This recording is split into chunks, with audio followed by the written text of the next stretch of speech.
And Chinese stocks rising amid Beijing's pledge to offer fresh fiscal stimulus next year. And Chinese leaders hope new stimulus will also help blunt the impact of higher US tariffs if President-elect Donald Trump carries them through with them. Economists fear higher tariffs will weigh on global trade overall. But as of right now, business is booming at the Port of Los Angeles. The busiest US container port handled a record amount of cargo in October, a 25% increase, in fact, from last year. Now, in addition to tariff tensions, business is booming because of an early Lunar New Year and concerns perhaps too about labour issues at other US ports.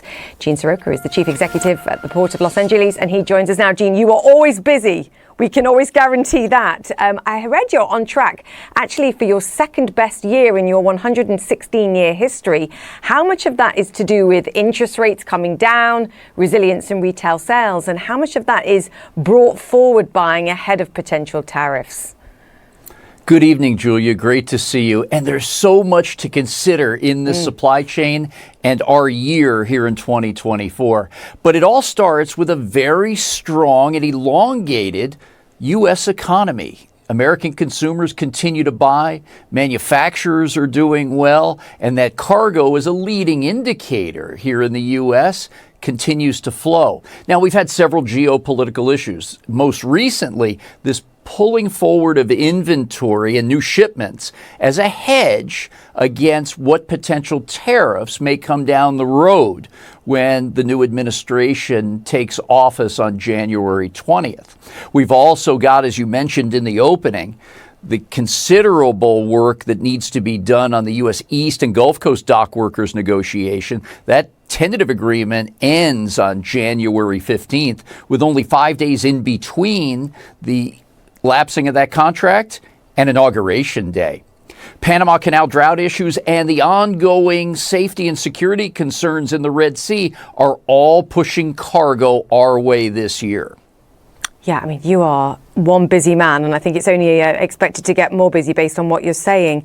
Can we hone in on the potential for further tariffs? Are you expecting them, particularly, I think, on China? Because you and I have spoken many times now in the past, and I think we're down, around 15% in terms of the volumes that you're seeing as a result of the tariffs that we already have on China. If you add another 10 percentage point tariffs, what kind of decline are you expecting from there? I mean, have you done any modeling?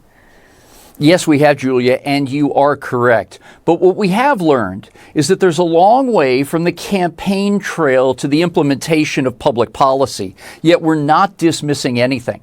We've heard 10% tariffs on all $3 trillion worth of U.S. imports, maybe targeting China with 60% tariffs. Now Mexico and Canada have been in the discussions. But realistically speaking, as we've said, tariffs will lead to higher prices at the retail and manufacturing input levels. And that's directly from associations representing those memberships across the country. Now, what we saw at the end of 2022 was that 57% of our business portfolio was traded with China. That's now down to 43%. If additional tariffs go in, I continue to see that share of China's business dropping. But at the same time, we've seen growth at the Port of Los Angeles. We've been out there chasing the cargo, working with our shipping lines to put nonstop services in because that speed component has been our hallmark at the Port of Los Angeles for decades. And we need to continue down that path. You see, that's fascinating. So actually a decline in volumes with China, you seem to have seen an offset with trade with other nations, which I guess you would expect and is what the president-elect has perhaps pushed for and talked about. Just to be clear, what is your message to the president-elect and the next administration about the potential impact? And can we put it in terms of sort of jobs tied to each container that you move and perhaps indirectly tied to the port in terms of jobs as well? That's right, Julia. For every 4 containers we move through the Port of Los Angeles, it creates 1 job. And in Southern California's region, 1 in 9 jobs, more than 1 million people go to work every day relying on what we do at the Port of Los Angeles. My message to the transition teams and the new folks as they step into office is that we believe in rules-based trade. We want to protect American interests and jobs, but with 90% 80% of world trade moving on water. This is an important part of the U.S. economy, and our livelihood has to take into consideration how we're going to manage these trading partners and the flow of the products that all of us buy here in America. Yeah, Gene, it's an important message, and it's always great to have you on, sir. Thank you so much for your time. Gene Seroka there, Executive Director of the Port of Los Angeles.